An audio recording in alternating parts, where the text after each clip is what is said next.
आप सबको जय मसीह की हमारे यूट्यूब चैनल पर आप सबका स्वागत है। आज हम इस बारे में बात करेंगे कि परमेश्वर ने शैतान को क्यों नहीं मारा। बाइबल हमें बताती है कि शैतान बनने से पहले वह एक स्वर्गदूत था। इससे पहले कि परमेश्वर पृथ्वी को बनाते उन्होंने स्वर्गदूतों की रचना की। अर्थात आदि में जब परमेश्वर ने स्वर्ग को रचा तब उस समय उन्होंने स्वर्गदूतों की भी रचना की। स्वर्गदूतों की रचना पृथ्वी की रचना से भी पहले हुई। बाइबल हमें यह भी बताती है कि लूसीफर जो बाद में शैतान बना वह प्रधान स्वर्गदूतों में से एक था।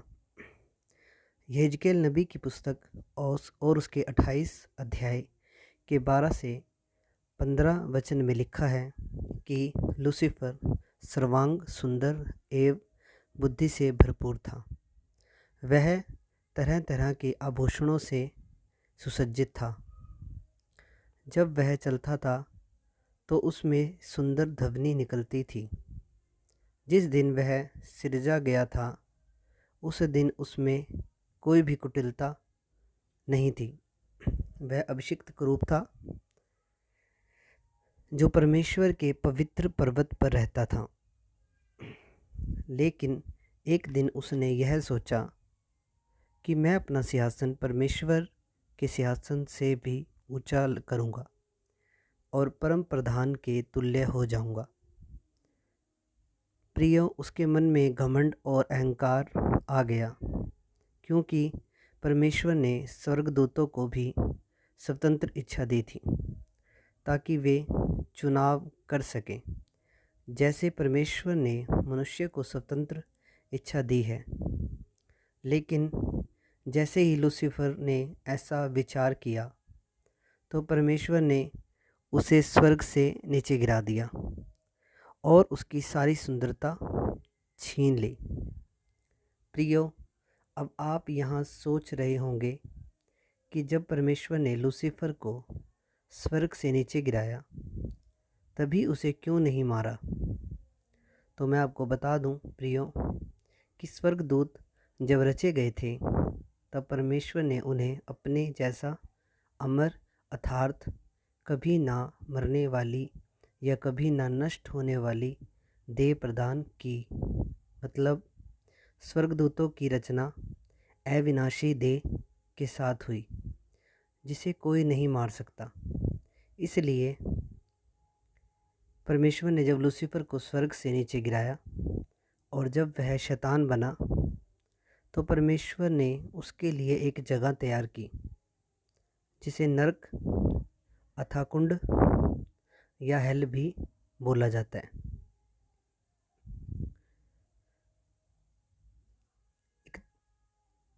और बाइबल में ऐसा लिखा है कि प्रभु यीशु अपने बाईं ओर वालों से कहेंगे कि हे श्रापित लोगों, मेरे सामने से उस अनंत आग में चले जाओ जो शैतान और उसके दूतों के लिए तैयार की गई।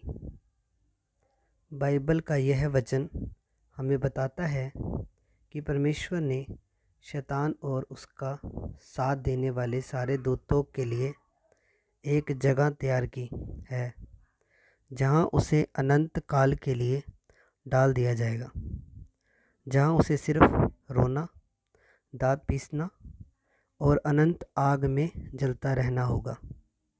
लेकिन अब सवाल यह है कि जब परमेश्वर ने शैतान व उसके दूतों के लिए नरक को तैयार किया है तो परमेश्वर शैतान को उस नरक में क्यों नहीं डाल देते?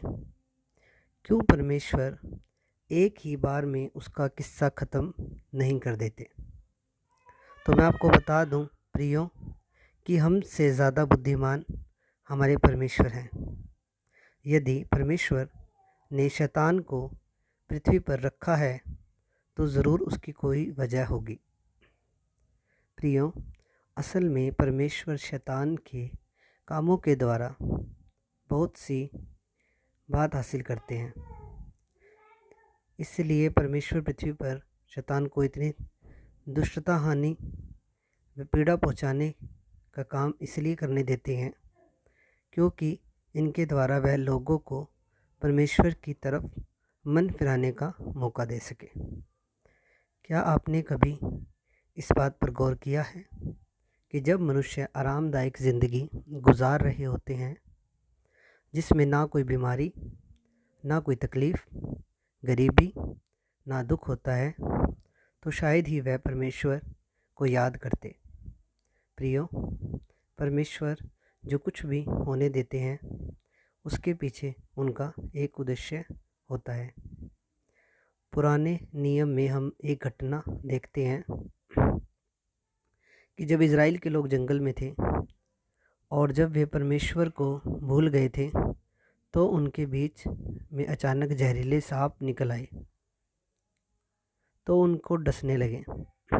तब परमेश्वर की आज्ञा पाकर मूसा ने पीतल का एक सांप बनाया और उसे ऊंचे पर टांगा, ताकि जो कोई उसे देखे उसके प्राण बच जाएं। तब जितनों ने उस पीतल के सांप की ओर देखा, वह बच गए। प्रियो, क्या आपने कभी यह सोचा है कि अगर वह सांप इज़राइल के लोगों के बीच में आकर उनको नहीं डसता, तो क्या इज़राइल के लोग मन फिराते? लेकिन परमेश्वर ने ऐसा इसलिए होने दिया ताकि परमेश्वर की प्रजा के लोग परमेश्वर को याद रखें। प्रियो, ऐसे कई लोग होते हैं जो परमेश्वर के बारे में तब तक नहीं सोचते जब तक किसी गंभीर बीमारी के कारण वे अस्पताल ना चले जाएं। फिर उन्हें अचानक परमेश्वर की याद आती है और वे मन फिराकर परमेश्वर की ओर फिरते हैं और उसे पुकारते हैं। प्रियो, कहने का अर्थ यह है कि परमेश्वर शैतान को हम सब के जीवन में काम करने की अनुमति इसलिए देते हैं ताकि हम अपना मन फिरा सकें और परमेश्वर की और वापस फिर जाएं।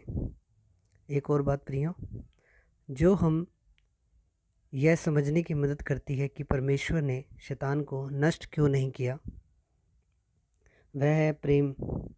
आप सोच कर देखें कि यदि परमेश्वर उसी समय शैतान और उसके साथ विद्रोह करने वाले स्वर्गदूतों को नाश कर देता, तो स्वर्ग के बाकी स्वर्गदूत इसे देखकर डर जाते और वह फिर कभी परमेश्वर की सेवा डर डर के करते। फिर उस सेवा में प्रेम नहीं, सिर्फ डर होता। उन्हें भय होता कि कहीं परमेश्वर उन विद्रोही करने वाले स्वर्गदूतों के समान हमें भी नष्ट ना कर दे। परमेश्वर यह प्रमाणित करना चाहते थे कि वे प्रेमी परमेश्वर हैं, इसलिए उन्होंने शैतान के विद्रोह को सहन किया और उसे तुरंत नष्ट नहीं किया। परमेश्वर स्वर्ग में मौजूद होकर बाकी स्वर्गदूतों को यह बताना चाहते थे कि पाप क्या कर सकता है। परमेश्वर बताना चाहते थे कि पापियों के प्रति उनका प्यार कितना गहरा है। वह बताना चाहते थे कि वह हमसे इतना प्यार करते हैं कि उन्होंने अपने बेटे प्रभु यीशु को भी क्रूस पर बलिदान होने के लिए भेज दिया। शैतान कहता है कि परमेश्वर प्रेम नहीं करते, लेकिन परमेश्वर प्रभु यीशु में अपना प्रेम प्रकट करके दिखाया है। शैतान कहता है कि परमेश्वर न्याय नहीं है, उसने व्यवस्था के रूप में कठोर कानून दिए हैं, लेकिन परमेश्वर ने व्यवस्था बदलने की बजाय अपने पुत्र को भेजकर व्यवस्था को पूरा कर दिया है और अनुग्रह की एक नई व्यवस्था मनुष्य को दी। शैतान कहता है कि परमेश्वर दयालु नहीं है, लेकिन परमेश्वर ने यीशु मसीह के द्वारा यह साबित कर दिया कि वह कितने दयालु हैं, क्योंकि जब हम पापी ही थे तब प्रभु यीशु मसीह हमारे पापों के लिए मरे। मेरे प्रियो, हम एक बात हमेशा ध्यान रखें कि परमेश्वर किसी को भी अपनी सेवा के लिए मजबूर नहीं करता। वह नहीं चाहता कि हम चर्च में उसकी आराधना करने डर की वजह से